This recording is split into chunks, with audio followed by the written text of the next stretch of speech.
জাপানের একটি দ্বীপ আমামি ওশিমা। এই দ্বীপটি একসময় বিষধর সাপের কবলে পড়ে। গোটা দ্বীপ জুড়ে সাপ আর সাপ, এবং এই সাপ কোনো সাধারণ সাপ ছিল না। এটি ছিল একটি ভাইপার প্রজাতির হাবু সাপ, যা অত্যন্ত বিষাক্ত এবং প্রাণঘাতী। প্রতিদিন এরা মানুষের জীবনকে দুর্বিষহ করে তুলেছিল। প্রতি মাসে শত শত মানুষ এই সাপের কামড়ে আক্রান্ত হচ্ছিল। এই সাপ কামড়ালে বমি এবং উচ্চ রক্তচাপ দেখা দিত। অনেকে কামড়ের পর মারাও যেতেন।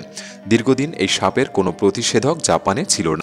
বহুদিন পর প্রতিষেধক আবিষ্কার হয়, তবে এই প্রতিষেধক পেতে আক্রান্ত ব্যক্তিকে আধুনিক হাসপাতালগুলিতে যেতে হতো, কারণ প্রতিষেধক শুধুমাত্র আধুনিক সেন্টারগুলিতে রাখা হতো, যা সাধারণত সেই গ্রামীণ এলাকাগুলি থেকে অনেক দূরে, এবং গ্রামেই এই ঘটনাগুলি বেশি ঘটত।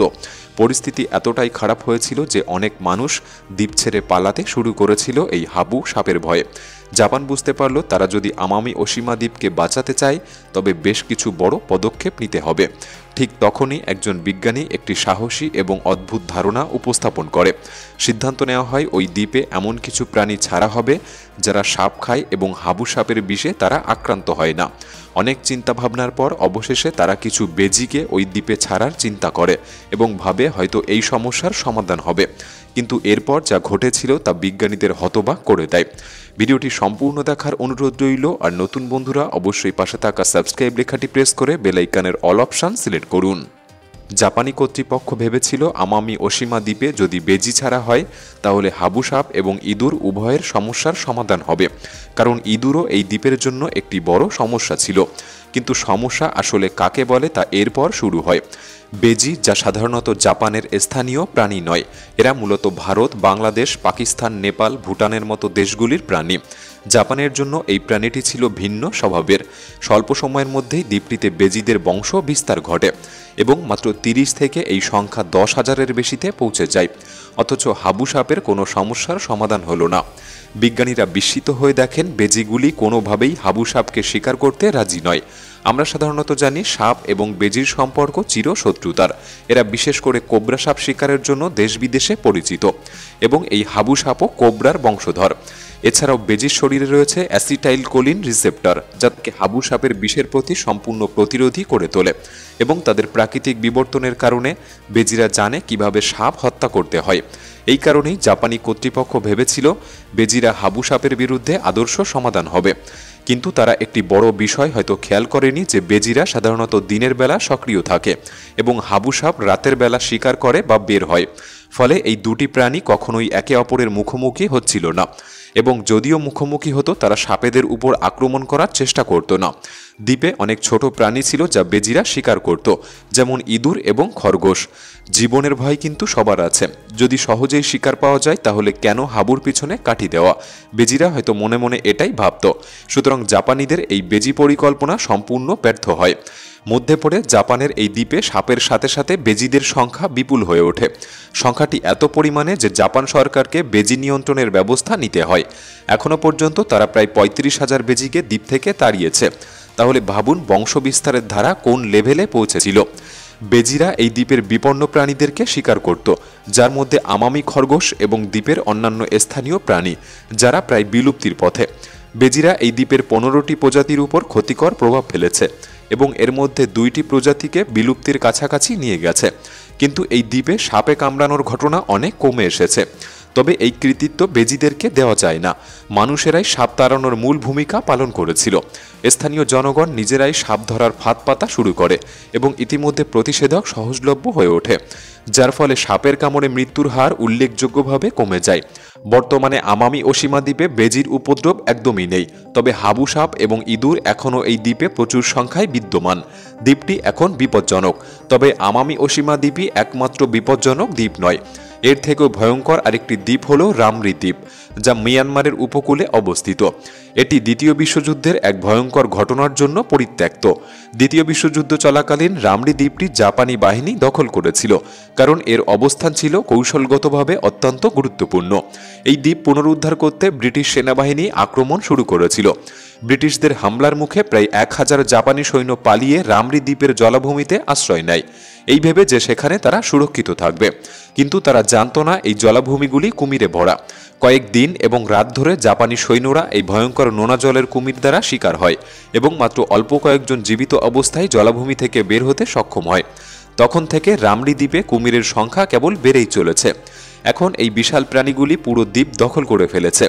এই নোনা জলের কুমির পৃথিবীর বৃহত্তম জীবিত সরীসৃপ, যা প্রায় 23 ফুট পর্যন্ত লম্বা হতে পারে এবং এর ওজন 998 কেজিরও বেশি।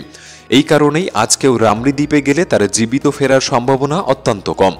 গোটা এলাকা জুড়ে মাকড়সায় ভরা এই দ্বীপটির নাম কোকোস দ্বীপ, যা স্পাইডার দ্বীপ নামে পরিচিত প্যাসিফিক মহাসাগরের গুয়ামের উপকূলে অবস্থিত একটি ছোট দ্বীপ। এই দ্বীপটি বিশেষভাবে বিখ্যাত ইয়েলো স্যাক স্পাইডারদের জন্য, যা এখানে প্রচুর পরিমাণে থাকে। এই মাকড়সাগুলি পুরো দ্বীপ জুড়ে জাল বিছিয়ে রাখে, যা দ্বীপটিকে ভয়াবহ এবং আতঙ্কজনক করে তোলে। কোকোস দ্বীপ এতটাই মাকড়সায় ভরা যে দ্বীপের প্রতিটি গাছ, ঝোপ এবং উদ্ভিদে মাকড়সা দেখা যায়। এমন কোনো জায়গা নেই যেখানে মাকড়সা নেই। দ্বীপে ঘুরতে আসা মানুষেরা জানান পুরো দ্বীপটি জুড়ে মাকড়সা দেখা যায় এবং তাদের জালের কারণে প্রায় সব পৃষ্ঠতল ঢেকে থাকে। এই দ্বীপে মাকড়সার সংখ্যা কত তা সঠিক গণনা করা সম্ভব নয়, তবে ধারণা করা হয় এদের সংখ্যা মিলিয়নেরও বেশি। এই দ্বীপে প্রধানত যে মাকড়সাগুলি থাকে সেগুলি হলো ইয়েলো স্যাক স্পাইডার, যা অত্যন্ত বিষাক্ত। তাদের কামড় ভয়ানক যন্ত্রণা সৃষ্টি করতে পারে এবং এতে শরীরে লালচে ফোলাভাব, ত্বক পচে যাওয়ার মতো সমস্যাগুলি দেখা দিতে পারে। এমনকি তাদের কামড় প্রাণঘাতীও হতে পারে। এই কারণেই অনেকেই এই মাকড়সাগুলিকে জম্বি স্পাইডার বলে ডেকে থাকে। কোকোস দ্বীপে প্রায় 593 জন মানুষ বসবাস করে, যারা এই সব ইয়েলো স্যাক স্পাইডার থেকে নিজেদেরকে দূরে রাখে। তবে পর্যটকরা অনেক সময় মাকড়সার কামড়ের শিকার হয়। এই মাকড়সার বিশেষ কোনো প্রতিষেধক নেই এবং এর চিকিৎসা সম্ভবত খুব কঠিন, কারণ দ্বীপটি একেবারে বিচ্ছিন্ন একটি স্থানে অবস্থিত। কিন্তু এর থেকেও একটি ভয়ঙ্কর দ্বীপ হল স্নেক আইল্যান্ড, যা অফিসিয়ালি পরিচিত ইলহা ডা কুইমাডা গ্রান্ডে নামে। ব্রাজিলের উপকূলের কাছে অবস্থিত এই ছোট্ট দ্বীপটি বিশ্বজুড়ে বিষাক্ত সাপের সর্বোচ্চ ঘনত্বের জন্য কুখ্যাত। এই পুরো দ্বীপটি মারাত্মক বিষধর সাপ দিয়ে ভরা, বিশেষত গোল্ডেন ল্যান্ডসহেড ভাইপার, যা পৃথিবীর আর কোথাও পাওয়া যায় না। গোল্ডেন ল্যান্ডসহেড ভাইপার বিশ্বের সবচেয়ে বিষাক্ত সাপগুলির মধ্যে একটি এবং এই সাপ দ্বীপের প্রতিটি কোণায় ছড়িয়ে রয়েছে। দ্বীপটি এতটাই বিপজ্জনক যে এখানে যাওয়া আইনত অপরাধ, তবুও কয়েকজন লোক লুকিয়ে এখানে ঢোকার চেষ্টা করেছে। এর ফলে গত কয়েক বছরে এখানে বেশ কয়েকজনের মৃত্যু ঘটেছে। সবচেয়ে সাম্প্রতিক ঘটনায় এক জেলে না জেনে এই দ্বীপটিতে ঢুকে পড়েছিল। একটি গাছে থাকা কলা সংগ্রহ করতে গিয়ে তিনি একটি সাপের কামড়ে আক্রান্ত হয় এবং তার মৃত্যু ঘটে। পরবর্তী এই দ্বীপ রিইউনিয়ন আইল্যান্ড, যা শার্ক আইল্যান্ড নামে পরিচিত। এটি ভারত মহাসাগরে অবস্থিত একটি ফ্রেঞ্চ দ্বীপ।